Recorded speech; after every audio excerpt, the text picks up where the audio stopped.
அவர் 3 வருஷம் முன்ன தான் எனக்கு தெரியும் இந்த ஏரியா வந்து. அவர் ஃபர்ஸ்ட்லேயே பார்க்குறச்சிலே நல்லா பேசிகிட்டு இருந்தாங்க. வாக்கிங் வருவாங்க இந்த ஏரியாவில் டெய்லி ஈவினிங் காலையில் வருவாங்க.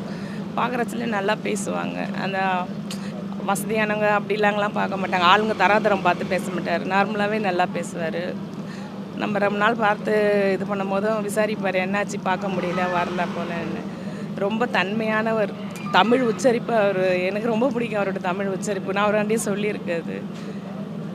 இப்போ தான் நான் ஒரு ஆமாம் அதெல்லாம் நல்லா பண்ணிகிட்ருப்பார். வாக்கிங் மார்னிங் ஈவினிங் வருவாங்க. நல்லா உடம்புலாம் பார்த்துப்பார். ஏன்னா 1.5 வருஷம் முன்னே அவர் உடம்பு சரியில்லைன்னு சொல்லிட்டு இருந்தாங்க. கோயம்புத்தூரும் எங்கேயோ போயிட்டு அவருக்கு கொஞ்சம் மூச்சு திணறல் வந்துட்டு கொஞ்சம் முடியாமல் இருந்துகிட்டு இருந்தாங்க. அப்புறம் திரும்ப வாக்கிங்லாம் வந்து எப்படி சார் இருக்குன்னா இப்போலாம் நல்லாயிருக்கு, அதெல்லாம் எந்த பிரச்சனையும் இல்லை அப்படின்னு சொன்னாங்க. இப்போ 1 மாதம் முன்னே நான் பார்த்து ஒரு 25 நாள் இருக்கும் வாக்கிங் வரச்சில் பேசினேன். அப்போ சொன்னாங்க பொண்ணு கனடாலேருந்து வராங்க, பேத்திலாம் வராங்க. நான் சரி பரவாயில்ல சார். அவர் என்னென்னா தனியாக இருக்கிற மாதிரியே கொஞ்சம் ஃபீல் பண்ணுவார் பேசும்போதெல்லாம். எனக்கு வாழ்க்கை தனியாக மாதிரியே ஆகிடுதுமா, அவங்க ஒய்ஃப் சீக்கிரம் இறந்துட்டதுனால அது கொஞ்சம் ஃபீல் பண்ணுவார்.